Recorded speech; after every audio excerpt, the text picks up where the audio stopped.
Xstasis1, who is someone who covers gaming news and has been actually quite accurate in some of the leaks that they've been able to put out here ahead of time, said something, and I appreciate, his thoughts on a lot of these issues. He said, Xbox promises that its next console will have the biggest technical leap ever seen, but Seamus Blackley, creator of the original Xbox, is not convinced this is a good idea. According to him, selling a console as the most powerful is an outdated strategy. What really matters today are the games and the experience. Now, technological leap does not necessarily have to be power, if you understand what I mean. For instance, the Nintendo Switch was a technological leap. It was a handheld and a hybrid console that you could use and detach controllers and all of that. But in terms of power, it is not the most powerful console, nor is it the most powerful hardware that you can get for gaming. And then he said this, Nintendo Switch 2013 hardware dominates the market thanks to its exclusives. That's partially the case, but it also had a technological leap. Meanwhile, Xbox is betting on being multi-platform, moving away from its original identity. Is this the right path? So in his mind, exclusivity is something that matters.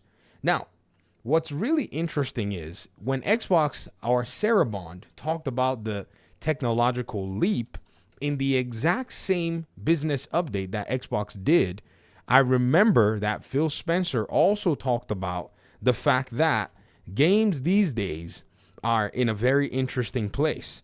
If you take your game exclusive, you pretty much are, putting yourself in a position where you might just go ahead and eat dirt because that game might just not sell. Does anybody remember that?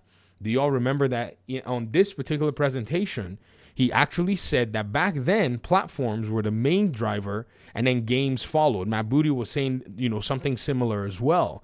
And they said now it's about the games. And many of you may say, well, Nintendo has exclusives. What's going on? Well, the games all arrived on all the consoles. And so gamers now have a choice to play third-party games because there are many more third-party developers available on PlayStation and Xbox compared to Nintendo. The problem that I normally see is whenever people compare Nintendo with Xbox or PlayStation, they are not the same. In fact, think about it this way. PlayStation drops and sells all these consoles, right? If we wanted to go ahead and just say, okay, let's focus on what's going on here. Nintendo sold about 140 something million units or more. But let's just say 75 million Nintendo units in terms of the Switch are out there. What would you expect a Nintendo game to be selling? 10, 15, 20 million units? That's a very simple answer. However, PlayStation is at 75 million units and its software sales are down 4.6 million units. Astrobot is known to have sold about 3 million units. That's crazy. I mean, I said 3, sorry, about 2 million units. So 1.5 million estimated in terms of sales. So there is a discrepancy here. I mean, think about it. If you're, equating or anybody's equating Xbox to Nintendo Switch by saying that the games matter, then people should be jumping ship to go play games that they haven't played on Xbox that's still there for them. Or people should be jumping ship to go play on PlayStation and, in terms of these particular, paradigms. But even though you think exclusivity is key, the numbers don't agree that exclusivity is actually key. And this is exactly the matter at hand. So the software that has been selling in this particular regard that even put PlayStation at this 11 million units is games like Helldivers 2, which is not an exclusive. You may say it's key, but I remember Daniel Ahmad, where he basically said that the reason these particular first-party software sales were where they were, even though they were down 4.6 million units, is because of a non-exclusive game. At the time that this particular data would have probably been put together, Marvel Spider-Man 2 had not gone into the mix, and we know that Astrobot had sold quite, uninspiring in a sense. So how is exclusivity key for PlayStation? It's not. How is exclusivity, key for Xbox? It's not. So again, the whole conversation about exclusivity has overstayed its welcome. At this point in time, it's very, very clear that the market has shifted and run away from Xbox and PlayStation when it comes to their exclusivity ambitions. They cannot carry out business the way Nintendo's carrying out business, because Nintendo doesn't have to deal with everybody and their mom putting their game on their platform. If you kind of think about it, let's say we just open PlayStation Store, right? And look at, say, what games are all on there. If we run this number, you'll see exactly what I mean, right? And the kinds of games that are not just there. I mean, we're talking about like the heavy hitters, right? Let's see who these games are from. Well, if I look at this initial snapshot, I see basically the discounts that are here. But if we look at the top 10 games in my country, where is a single PlayStation game on this list? There's none. There's not a single PlayStation game on this particular list. If we go to Nintendo, right, maybe we might see the same thing or something different. Perhaps if we go to Nintendo Store, I don't know if they categorize games like that, but if we say bestsellers, right, behold, it's mainly Nintendo games that also, in a sense, pile upon that particular, paradigm. So again, Hello Kitty Island Adventure, let me see who's actually the publisher for this game and who's actually the developer. This is supposedly a top seller. It's Sunblink, okay? It's a multiplayer game. But here we see Super Mario Party Jamboree, a Nintendo game. You see Minecraft, an Xbox game. You see Stardew Valley, a third-party game. You see Fitness Boxing. You see Mario Kart 8, a Nintendo game. You see Nintendo Racers. It's not a Nintendo game.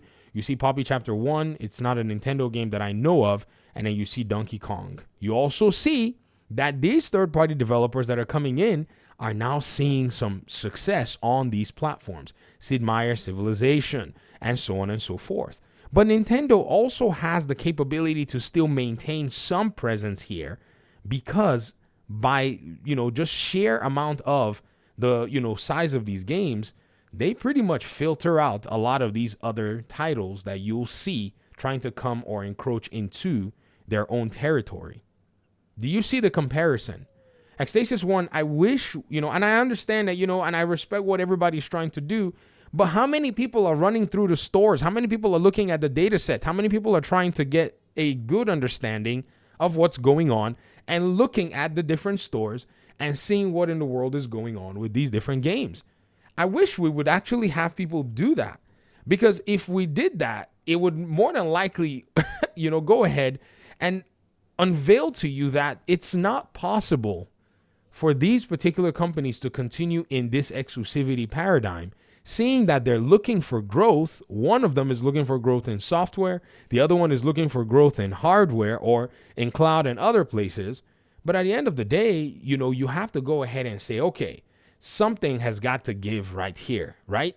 Let's even do it for Xbox. I mean, I want to be fair, right? If we go for Xbox in its new releases, yes, you'll see that there's an Xbox game, but in the top sellers, let's see what's going on right here. On the console game side, it's loading the window for me, I guess. For some strange reason, stuff would just load weird. Interesting. There we go. It's almost the exact same thing as PlayStation. It's just wild. Like, if we put both of them side by side, I guess it'll probably be a little shocking. If it's not 2K25, it's Grand Theft Auto, right? I mean, it's just wild to see that the top selling games are not even the native first party games. In the case of, well, I guess if we say together, if we grab like, a coalition of the top selling maybe 5, 6 games or 10 games, in the case of Nintendo, in the case of PlayStation, I don't see anything that's associated with PlayStation on this list. Does anybody? I may be lost. I may be wrong, right? And this is basically putting it in new game. Oh yeah, it's under the best selling, filter, and it's not doing, it's not showing any PlayStation game in this particular category. In the case of Xbox, this is also filtered under bestsellers, and I guess because they just launched Avowed, it's a bestseller of some kind. But when you look around, it's major. It's consisting majorly of all the other games. At least Xbox is in a position where they have Minecraft and Avowed that have come into the list. So there is the importance of software and software sales.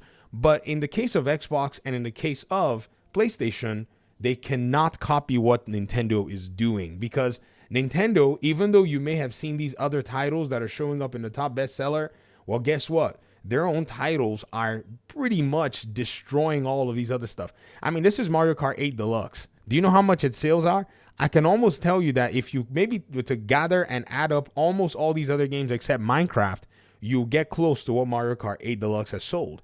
What is it? Super Mario Party Jamboree. Super Mario Party Jamboree sales. Let's see what it did.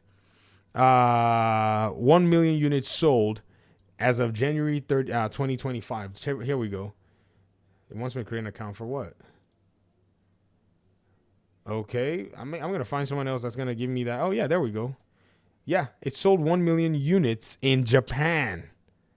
Nintendo Switch Nintendo Switch exceeds 35 million units. Oh, sorry, this is from 1 month ago.